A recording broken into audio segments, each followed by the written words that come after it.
So hey everyone, welcome back to R S A P web mastery series. तो कैसे हैं आप सब। हम लोग इन्हांसमेंट्स एंड मॉडिफिकेशंस डिस्कस कर रहे थे, जहां मैंने आप लोगों को क्या बताया कि इन्हांसमेंट बेसिकली वो होता है कि जब भी हम लोग किसी कस्टमर नेम स्पेस का यूज़ करके कुछ चेंज लाते हैं अपनी एस ए पी फंक्शनलिटी के अंदर, तो उसे हम लोग क्या बोलते हैं, इन्हांसमेंट बोलते हैं। और अगर हम लोग स्टैंडर्ड नेम स्पेस यानी S A P name space का अगर यूज़ कर रहे हैं, यानी कि जेड और वाई का यूज़ नहीं कर रहे हैं, तो उसे हम लोग क्या बोलते हैं, मॉडिफिकेशन। अब ये क्या होते हैं, इनके टाइप्स क्या होते हैं, ये हम लोग डिस्कस कर चुके हैं। तो पहला इन्हांसमेंट हमारे पास आता है इम्प्लिसिट इन्हांसमेंट। अब इम्प्लिसिट इन्हांसमेंट के केस में मैंने आपको क्या बताया था कि जो भी आपका प्रोग्राम होगा, फंक्शन मॉड्यूल सब रूटीन्स जो कुछ भी है, उसके अंदर आपके पास क्या होगा बेसिकली, या तो प्रोग्राम की शुरुआत में या फिर प्रोग्राम के एंड पे आपके पास एक इम्प्लिसिट पॉइंट होता है। और उस इम्प्लिसिट पॉइंट का यूज करके आप क्या करते हैं, अपना पर्टिकुलर इन्हांसमेंट का लॉजिक लिखते हैं। अब सपोज मैं क्या करता हूँ, एक फंक्शन मॉड्यूल का यूज कर लेता हूँ, जो कि है मेरे पास रीयूज एलबी ग्रिड डिस्प्ले। अब ज़रा इस फंक्शन मॉड्यूल के अंदर आते हैं। अब देखिए, इम्प्लिसिट इन्हांसमेंट मैंने बताया कि आपके पास क्या है, उसके लिए आपके पास एक इम्प्लिसिट पॉइंट होगा जो कि basically start of the program या फिर एंड ऑफ द प्रोग्राम के पास होगा। तो अगर आप यहाँ आए तो वो हम कैसे देखेंगे, तो आपके पास बेसिकली एक बटन यहाँ पे देखिए एडिट नाम का है, आप उस पर क्लिक करेंगे और यहाँ पे जाएंगे आप इन्हांसमेंट ऑपरेशंस पे, और फिर आप क्या करेंगे, शो इम्प्लिसिट इन्हांसमेंट ऑप्शंस पे क्लिक करेंगे। अब देखिए, जैसे ही आप इस पर क्लिक कर रहे हैं, आप क्या देख रहे हैं, आपके पास basically start of the program पे यहाँ पे एक इन्हांसमेंट है, स्टार्ट से यहाँ पे ऑलरेडी। और अगर आप एंड पे जाएंगे तो यहाँ देखिए आपके पास एंड में भी है, आपके पास क्या है, एक इन्हांसमेंट का टैब आया हुआ है। अब इस पर्टिकुलर इन्हांसमेंट, इसको आप क्या बोलेंगे, इम्प्लिसिट पॉइंट हम बोलते हैं। अगर मैं फिर से एडिट पे जाऊं और यहाँ जाके अगर हाइड इम्प्लिसिट इन्हांसमेंट पे क्लिक करूं, तो यहाँ देखिए मेरा जो इन्हांसमेंट पॉइंट है वो गायब हो चुका है। वापस लाने के लिए हम लोग सेम फीचर करेंगे, एडिट इन्हांसमेंट ऑपरेशंस और शो इम्प्लिसिट पॉइंट। तो ये मेरे पास क्या हो गया बेसिकली कि हमारे पास इन्हांसमेंट्स क्या होते हैं, और सॉरी इम्प्लिसिट इन्हांसमेंट का अगर मुझे इम्प्लिसिट पॉइंट देखना है तो वो मैं कैसे कर सकता हूँ। अब यहाँ से ये समझिए कि अगर मुझे एक पर्टिकुलर इन्हांसमेंट करना है, यानी कुछ लॉजिक लिखना है अपने स्टैंडर्ड प्रोग्राम के अंदर यूजिंग इन्हांसमेंट, तो वो हम कैसे करते हैं। तो हम लोग क्या करते हैं, मैं इस इन्हांसमेंट पॉइंट पे आता हूँ। हम लोग इन्हांसमेंट पॉइंट पे जाते हैं और वहाँ पे देखिए आप क्या करेंगे, आप यहाँ पे राइट क्लिक करेंगे, और राइट क्लिक करेंगे तो आपके पास एक यहाँ देखिए इन्हांसमेंट ऑपरेशंस होता है। सो एक सेकेंड, शो इन्हांसमेंट ऑप्शंस पे क्लिक करेंगे आप। ओ सॉरी मिस्टेक्स हो गया मेरे पास। आप क्या करेंगे, आप इस पे आएंगे, इस पे क्लिक करेंगे, फिर यहाँ देखिए आपके पास बेसिकली एक इन्हांस का बटन होता है, शिफ्ट F4, उस पर आप क्या करेंगे, क्लिक कर देंगे। अब जैसे ही आप क्लिक करेंगे, जहाँ जहाँ आपके पास इन्हांसमेंट का पॉइंट इम्प्लिसिट पॉइंट होगा, वहाँ देखिए आपके पास एक एरो टैब बन के आएगा। यहाँ देखिए ये क्या है, ये चीज़ें हम लोग बाद में डिस्कस करेंगे, पर फिलहाल समझिए। यहाँ देखिए एक इन्हांसमेंट ऑलरेडी इसमें पहले से बना हुआ है, उसके लिए भी आपके पास क्या हो रहा है, यहाँ पे एरो टैब बन के आ रहा है। अगर हम नीचे चल के देखें तो यहाँ देखिए, यहाँ भी मेरे पास एक इन्हांसमेंट का, ओके नीचे चलते हैं, यहाँ देखिए मेरे पास यहाँ पे भी क्या हुआ, एक एरो टैब एरो बन के आ रहा है। तो जैसे ही आप इन्हांसमेंट ऑप्शंस नाम के ये जो सर्कल सा बटन होता है बेसिकली, ये इस पर्टिकुलर का यहाँ देखिए, तो इस पर आप जैसे ही आप क्लिक करते हैं तो आपके पास क्या होता है, आपका इन्हांसमेंट टैब ओपन हो जाता है। अब इस पर आप क्या करेंगे, राइट क्लिक करेंगे, और यहाँ देखिए अगर आप यहाँ पे जाएंगे तो आपके पास इन्हांसमेंट ऑपरेशंस आता है। और यहाँ पे हम क्या देख रहे हैं, मेरे पास कई सारे टैब हैं, क्रिएट, अंडू, चेंज, बहुत तरह के हमारे पास हैं। तो हमें क्या करना है, एक लॉजिक लिखना है अपने इस particular use LV grid display के अंदर। तो मैं क्रिएट इम्प्लीमेंटेशन पे क्लिक करूँगा। अब देखिए फिर जैसे ही मैं क्रिएट इम्प्लीमेंटेशन पर क्लिक करूँगा, एक पॉपअप स्क्रीन आएगी मेरे पास, उसके मैं कोड सेक्शन में जाऊँगा, और यहाँ देखिए जो ऑलरेडी इसमें क्रिएटेड हैं इन्हांसमेंट, वो ऑलरेडी मुझे यहाँ दिखाई दे रहे हैं।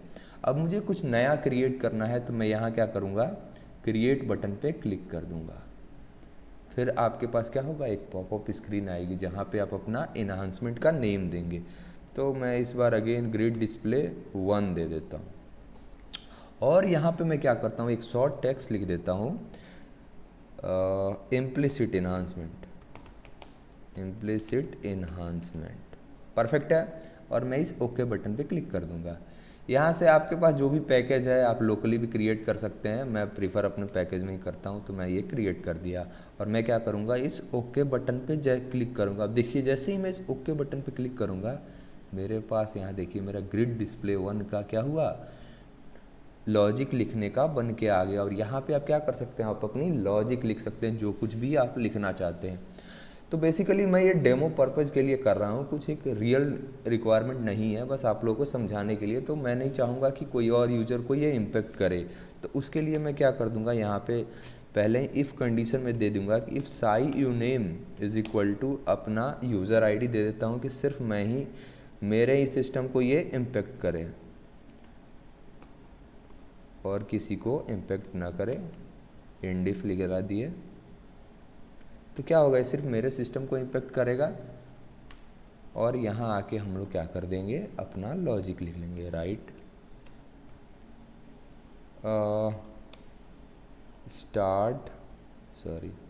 Start of implicit enhancement. Suppose मैं ये डिस्प्ले करना चाहता हूँ, जो भी आप ग्रिड डिस्प्ले देखते हैं तो आप क्या होता है, एलवी के फॉर्म में आपका डेटा डिस्प्ले होता है। अब मैं चाहता हूँ कि ये भी मेरा लिखा हुआ है, तो वो कैसे आएगा वो हम लोग देखेंगे। तो ये तो मेरे पास एक इन्हांसमेंट हो गया, इसे मैं एक्टिवेट पर क्लिक कर देता हूँ, ऑब्जेक्ट मेरा एक्टिवेट हो जाएगा। तो ये स्टार्ट हो गया, मैं चाहता हूँ एक एंड पे भी आ जाए, तो यहाँ चल के मैं फिर इस पर राइट क्लिक कर दूँगा, इन्हांसमेंट ऑपरेशन, क्रिएट इम्प्लीमेंटेशन। फिर हम कोड पे जाएंगे, यहाँ ओके ऑलरेडी आ गया, जो कि मेरा क्रिएटेड है वहीं आ गया यहाँ पे। तो फिर से हम लोग इसी कोड को उठा के यहाँ से कॉपी पेस्ट कर देते हैं,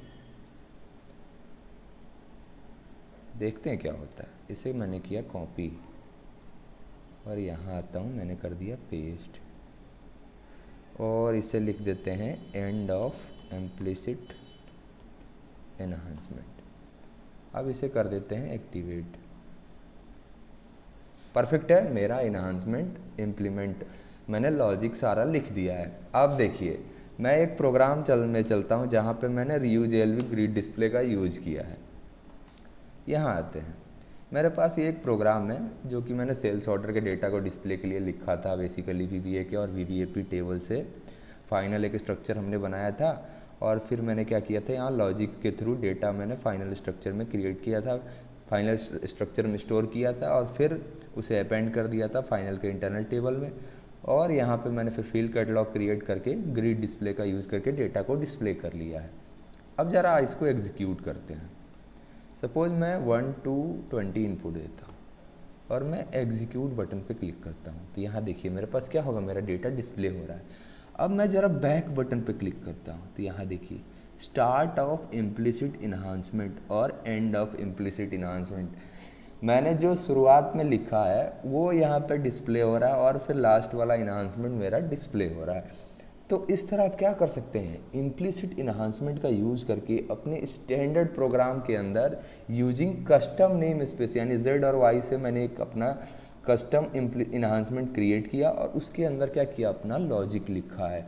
और इस तरह से आप भी क्या कर सकते हैं, अपने लिए कोई भी इम्प्लिसिट इन्हांसमेंट किसी भी स्टैंडर्ड फंक्शन मॉड्यूल के अंदर क्रिएट कर सकते हैं। अब एक और इम्पॉर्टेंट चीज़, अगर आप इन्हांसमेंट कभी प्रोजेक्ट इम्प्लीमेंटेशन पर्पज़ से कर रहे हैं तो वहाँ पे आप क्या करेंगे, वहाँ पे आप अपने इन्हांसमेंट क्या यूज़ करेंगे। पर अगर आप प्रैक्टिस पर्पज़ से कर रहे हैं तो हमेशा ये इम्पॉर्टेंट रहता है कि आप अपने इन्हांसमेंट को क्या कर दें, अंडू कर दें। तो अंडू का मतलब ये है ताकि वो उसमें ज़्यादा बना ना रहे। तो मैं इस पर क्या करूँगा, राइट क्लिक करूँगा और यहाँ देखिए इन्हांसमेंट ऑपरेशंस और यहाँ पे एक आता है अंडू इम्प्लीमेंटेशन। इस पर जैसे ही आप क्लिक करेंगे आपका इम्प्लीमेंटेशन गायब हो जाएगा। इसे आप क्या करेंगे, एक्टिवेट कर देंगे। अब ज़रा मैं ऊपर आके देखता हूँ, यहाँ से भी मैं क्या करूँगा, राइट क्लिक करूँगा, इन्हांसमेंट ऑपरेशंस और अंडू इम्प्लीमेंटेशन और फिर हम क्या करेंगे, एक्टिवेट कर देंगे। परफेक्ट है। इससे मैंने क्या किया, अपना इन्हांसमेंट लगाया, उसका जो आउटपुट आया उसे आप लोगों को दिखा भी दिया और इसे फिर मैंने क्या किया, उसे अंडू कर दिया और अंडू करके एक्टिवेट कर दिया ताकि ये फिर दोबारा कभी मैं अगर इसी पर्टिकुलर फंक्शन मॉड्यूल का यूज कर रहा हूँ तो ये पर्टिकुलर इम्प्लिसिट इन्हांसमेंट मुझे डिस्टर्ब ना करे। तो ये बहुत इंपॉर्टेंट था, क्योंकि आप क्या करें, स्टैंडर्ड प्रोग्राम के अंदर कुछ चेंज ला रहे हैं तो ये बहुत ज़्यादा इंपॉर्टेंट है कि उसे आप फिर से अंडू कर दें। अगर आप यहाँ वापस आएंगे SE37 फंक्शन बिल्डर के अंदर डिस्प्ले पे क्लिक कीजिए तो यहाँ देखिए चीज़ें फिर से नॉर्मल हो चुकी हैं, एरो भी गायब हो चुका है। तो इस तरह से आप क्या कर सकते हैं, एक पर्टिकुलर इम्प्लिसिट इन्हांसमेंट ला सकते हैं। इम्प्लिसिट इन्हांसमेंट के लिए बहुत ही आसान तरीका है, हम लोग एडिट पे जाते हैं और यहाँ एडिट पे जाके इन्हांसमेंट ऑपरेशंस पे जाएंगे और शो इम्प्लीमेंटेशन करेंगे। फिर पर्टिकुलर हम लोग क्या करते हैं, अपने इन्हांसमेंट पॉइंट पे क्लिक करके यहाँ पे देखिए इन्हांस वाले इन्हांस के वाला जो बटन है इस पर क्लिक करेंगे। फिर यहाँ से आपके पास राइट क्लिक करके आप अपने लिए इन्हांसमेंट क्रिएट कर सकते हैं। जब भी आप इन्हांसमेंट क्रिएट करें उससे आप क्या करें, पहले उसे अनडू कर दें। परफेक्ट है। तो काफ़ी अच्छा चीज़ हमने डिस्कस कर लिया जो कि है इम्प्लिसिट इन्हांसमेंट स्टैंडर्ड प्रोग्राम के अंदर। और भी इसमें कुछ फीचर्स हैं जो हम लोग अगले वीडियो में डिस्कस करेंगे। तो अब तक के लिए आज के लिए बस इतना ही, फिर मिलते हैं अगले वीडियो में। तब तक के लिए धन्यवाद।